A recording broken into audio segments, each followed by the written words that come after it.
काही ते आत्महत्या केल्या, पराभव अनेकांना पचनी पडले नाही. आज तुम्ही भेटही दिली, काय नेमक्या भावना कुटुंबाची? आज परत एक आत्महत्या केली. आपण काय आव्हान करणार? पहिली आत्महत्या झाली तेव्हाही मी आवाहन केलं होतं लोकांना, मुलांना असं करू नका. परत मी आवाहन केलं. मी दिल्लीमध्ये होते तेव्हा 2 दिवस या सगळ्या घटनांनी माझ्या प्रकृतीवर इतका परिणाम झाला की मला अस्वस्थ होते. मी नाही शब्दात ते सांगू शकत. मी कधीही मुंडे साहेबांनंतर समाजाला आणि कार्यकर्त्यांना यंत्रासारखं वापरलं नाही. मी नेहमी असा विचार केला की हे लोक माझ्यासाठी परिवारापेक्षाही जास्त आहेत. जीव लावला मी लोकांना आणि त्यांनी पण एवढा जीव लावला की माझ्या नंतर जीव पराभव झाला म्हणून जीव देतात.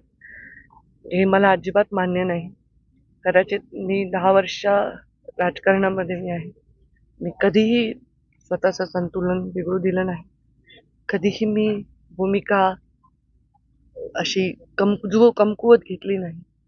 पण या भावनेमध्ये मी खूप कमकुवत झालेली आहे. कारण मला खूप अपराधी वाटतंय की माझ्यावर प्रेम करणाऱ्या लोकांना मी काहीच देऊ शकत नाही. राजकारण चालत राहतं.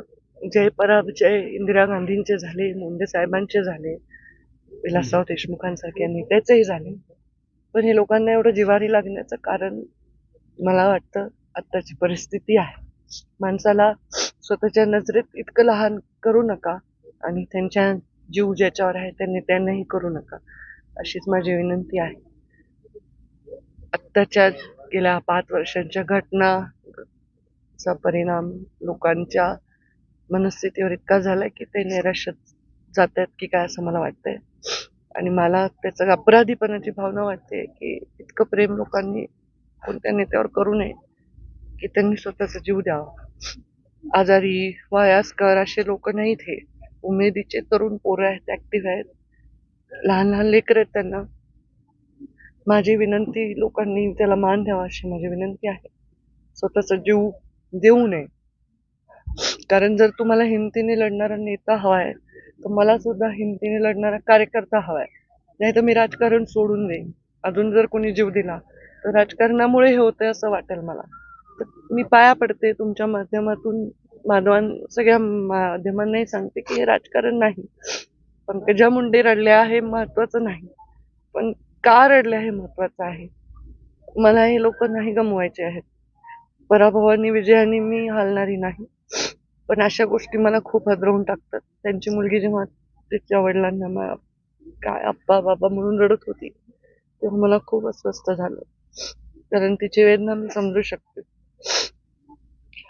आणि मी खूप त्या झेललेल्या आहेत. आणि मी तशी व्यक्त होत नाही कधी अशा बाबतीत, किंवा अश्रू माझ्या डोळ्याच्या कडाच्या बाहेर येऊ देत नाही. पण आज मी अस्वस्थ आहे आणि माझ्या स्वतःवरचं संतुलन बिघडेल असं माझ्यावर प्रेम करणाऱ्यांनी करू नये एवढीच विनंती आहे. प्लीज प्लीज आत्महत्या करायचं हे सत्र इथेच थांबवा. आणि जे काही तुम्हाला ते बळ येतं ना आत्महत्येसाठी, मुलांना खूप हिंमत लागते आत्महत्या करायला.